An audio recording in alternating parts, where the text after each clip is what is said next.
Hey guys, Christian here, back again with a brand new sporty tale to tell. Today we're going to talk about why did Johnny Manziel stop playing in the NFL. It's a long story, and I'm going to run it all down for you. Basically, how it's going to work is I'm going to play his college highlights in the background while I tell you guys a story. That way, you have something to watch and listen to, and you're not just looking at me the whole time. So we're going to play the intro, and then we're going to get right into it. Don't wake me up, don't wake me up, cause I'm dreaming, yeah. Don't wake me up, I'm dreaming, I'm only worried about me. They don't stay real, so I'm screaming, that's why they always doubt me. Johnny Manziel was born in Tyler, Texas on December 6, 1992, to his parents Michelle and Paul Manziel. Manziel grew up playing many sports, and in high school, he played 4 sports: basketball, baseball, golf, and of course football at Tyvee High School in Caryville, Texas. During his career at Tyvee, he completed 63.5% of passes, threw for 7,626 yards and 76 touchdowns. He rushed 531 times for 4,045 yards and 77 touchdowns. He was also named Senior Athlete of the Year in football, and he also won Mr. Texas Football Award in 2010. That's an accomplishment in itself, because in Texas, we all know that is a football zone. Football is taken very seriously there. So for him to go out there and win Mr. Texas, we knew that this guy was something special. Manziel was highly recruited out of high school. In addition to Texas A&M, he received offers from Baylor, Colorado State, Iowa State, Louisiana Tech, Rice, Oregon, Tulsa, Stanford, and Wyoming. He grew up a Texas Longhorns fan, but the University of Texas did not recruit him. Manziel originally committed to play for Oregon, but later he changed his commitment to the Aggies and went to Texas A&M. In 2011, Manziel's freshman season, he was redshirted. He didn't play in any games. But in 2012, Texas A&M faced uncertainty at the quarterback position when Ryan Tannehill left for the NFL. Manziel performed well, and he showed the coaches that he could ball out. During the 2012 season, Manziel showed the whole world exactly what he was capable of by breaking Archie Manning's 43-year-old total offense record to gain some attention. Manziel produced 557 yards of total offense, breaking Manning's record of 540. 2 games later, Manziel surpassed his own total offense record against number 24 Louisiana Tech by getting 576 total yards of offense and becoming the first player in Southeastern Conference history to have 500-plus total yard games in one season. After Texas A&M's blowout of Auburn in the 8th game of the season, Manziel began showing up in national Heisman watch lists. After that game, Manziel was launched into the national scene, and many people started to realize that he was the guy. He led Texas A&M to a 29-24 victory over the number 1 Alabama Crimson Tide in Tuscaloosa. That game meant a lot because people know that Alabama, that's a football powerhouse. So for Manziel to go in there with Texas A&M and beat them, that's a really big deal. In that game, Manziel accounted for 345 of Texas A&M's 418 yards of offense, including 2 passing touchdowns. In the following days, Manziel became the frontrunner for the Heisman Trophy in most national watch lists. Against Missouri later that season, during the game, he broke the single-season record for offensive production in the Southeastern Conference with 4,600 yards, surpassing Cam Newton and Tim Tebow, notable recent Heisman Trophy winners. He also became the first freshman and only the 5th player in NCAA history to pass for 3,000 and rush for 1,000 in a season.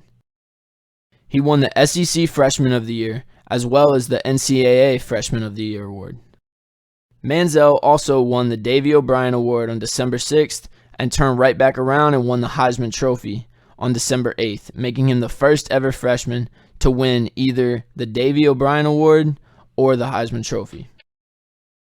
Over his freshman season at Texas A&M, Manziel had over 5,000 yards of total offense, as well as 47 total touchdowns. In 2013, Johnny Manziel's sophomore year, Texas A&M started the season with the number 6 ranking in the coaches poll. Prior to the season starting, Journalists were arguing that Manziel could suffer a sophomore slump, while others felt that he would continue to have success.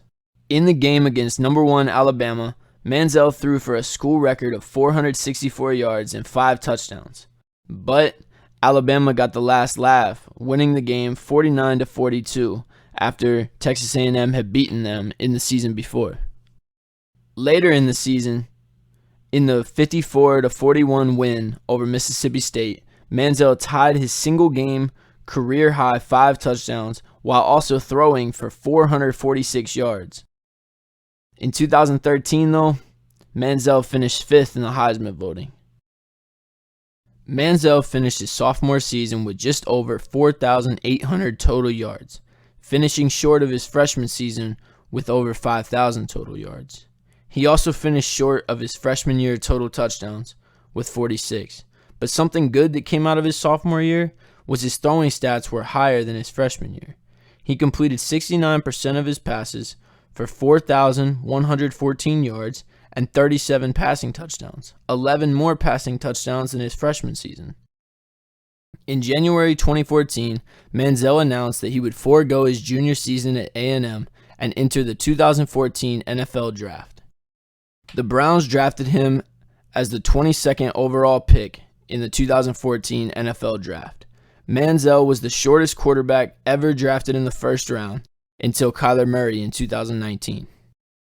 Manziel started his rookie season off with a bang. Yeah, you thought wrong.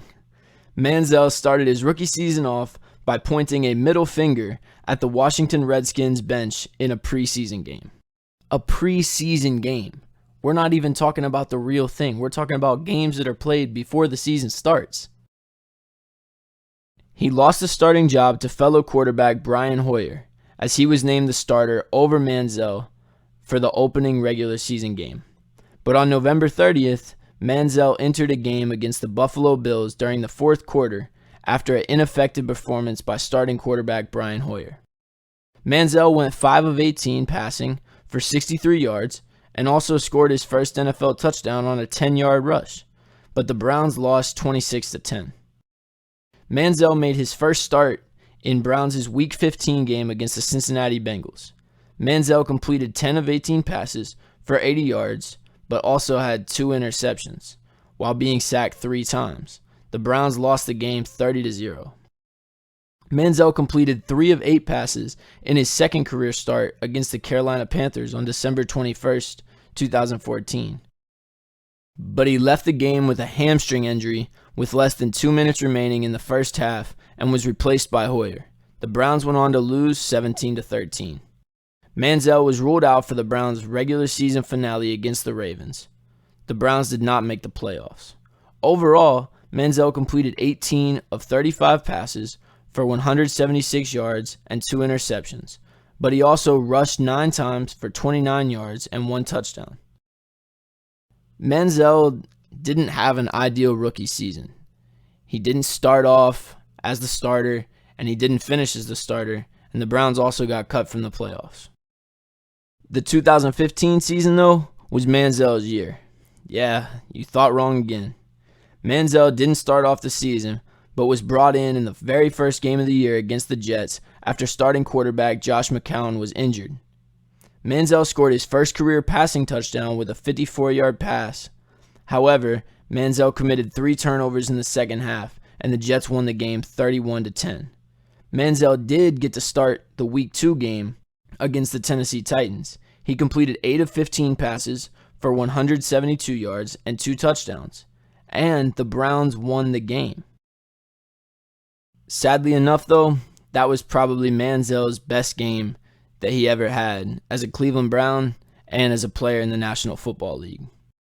The season kept going on, kept getting worse, and Manziel again took a turn for the worse after he was announced the starting quarterback for the rest of the season.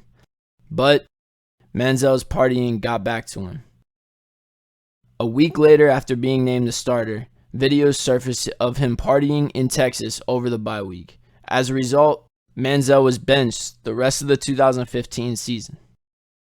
In early February of 2016, NFL Network reported that the Browns planned to cut ties with Johnny Manziel as soon as the league's 2016 fiscal year began. During this time, I think everyone in the sports world realized that Johnny's career was kind of done. He never really put on a show in the NFL, and his off-the-field issues eventually caught up to him. Manziel had a lot of issues on and off the field. He had to go in and out of treatment for drug rehab.